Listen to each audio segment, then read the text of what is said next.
அம்மனி முக்கு. ஹலோ ஃபோக்ஸ், நான் தான் கேகுக்குள். இது ஒரு ஸ்பெஷலான வீடியோ. இப்போ நான் சொல்ல போற பதிவு சொல்லலாமா என்னன்னு தெரியல. இருந்தாலும் என் மனசுல ரொம்ப நாளா இருந்தது. மனசுல இருந்ததுன்னா ஒரு மாதிரி உறுத்தும்ல, அந்த மாதிரி ஒரு நிகழ்வு தான் எனக்கு நடந்தது.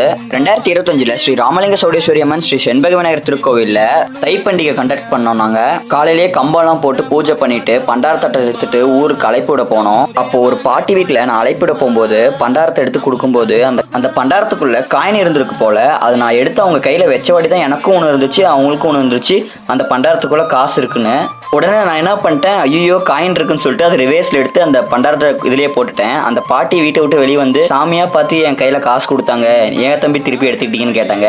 நான் இருந்துட்டு பண்டிகைக்காக வசூல் பண்ணிட்டு இருக்கோம். அந்த பண்டாரத்தட்டத்துல இருந்து காசு போயிடுச்சுன்னா அப்புறம் யாரோ கோயிலில் இருக்கிறவங்க திட்டுவாங்க அப்படின்னு சொல்லிட்டு நான் அந்த பயத்துல தான் எடுத்து நான் அதுக்குள்ளேயே வச்சுக்கிட்டேன் அப்படின்னு சொன்னேன். அதுக்கு அந்த பாட்டி வந்துட்டு திருப்பியும் நான் சாமியா பார்த்து எங்க வீட்டுக்கு வந்து கொடுத்தாங்க, நீங்க எடுத்தது எனக்கு மனசு கேட்கலன்னு சொன்னோம். எனக்கு மனசு உடஞ்சிருச்சு, என்னடா என்னை பார்த்து இப்படி சொல்றாங்கன்னு. அந்த பாட்டி கடைசி வரைக்கும் மனசு கேட்காம சின்ன பாப்பா கூட்டு வந்து திருப்பி பண்டாரத்துல காசு வச்சு கொடுத்துரு தம்பி அப்படின்னு சொன்னாங்க.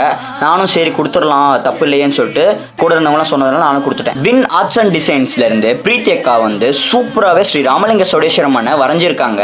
அப்புறம் அந்த சாமாய் ஆர்ட் வந்து கொஞ்ச நாள் ஸ்ரீ ராமலிங்க சௌடேஸ்வரம்மன் கருங்கல்பட்டியில இருந்துச்சு. அதுக்கப்புறம் வேம்புடுதாளத்துல ஹேண்ட் ஓவர் பண்ணிட்டாங்க, கோயிலுக்காக இருக்கட்டும் சொல்லிட்டு 100வது வருஷத்தினால.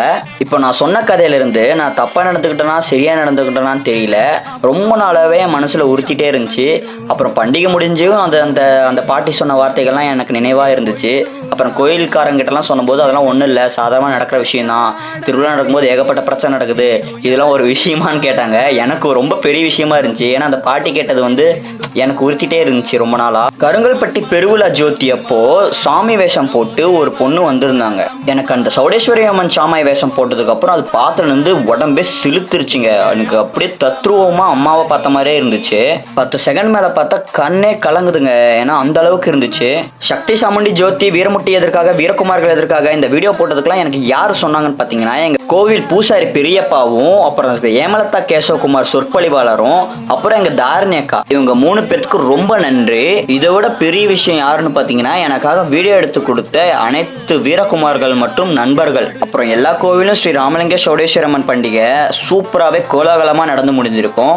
இப்போ மன உறுத்தல் கதை சொன்னால அதே போல ஐயப்பன் கோயில் பெருவழி போனப்போ எனக்கு நடந்துச்சு. அது நான் டைம் கிடைக்கும் போது இன்னொரு வீடியோவில் சான்ஸ் இருந்தால் போடுறேன். இதே ரொம்ப நாளாக சொல்லிட்டு இருந்தோம்னு நினச்சேன், இப்போ வாய்ப்பு கிடைச்சதுனால சொல்லிட்டேன். இதே போல் எல்லாத்துக்கும் இருக்கும், அதெல்லாம் நிறைய பேர்ட்ட ஷேர் பண்ணால் குறையுன்னு சொல்லுவாங்க. நானும் இந்த வீடியோவில் ஷேர் பண்ணியிருக்கேன், குறையதான்னு பார்க்கலாம். இதோட ஸ்ரீ ராமலிங்க சௌடேஸ்வரம்மனோட பண்டிகை திருவிழா வீடியோ பெருவிழா வீடியோ எல்லாமே முடிஞ்சிருச்சு. இன்னும் ஒரு வருஷம் நாங்கள்லாம் வெயிட் பண்ணணும். நான் எல்லாமே சொல்லி முடிச்சிட்டேன். அடுத்த வீடியோவில் நானும் உங்களை சந்திக்கும் வரை நான் உங்கள் கேகுக்குள்.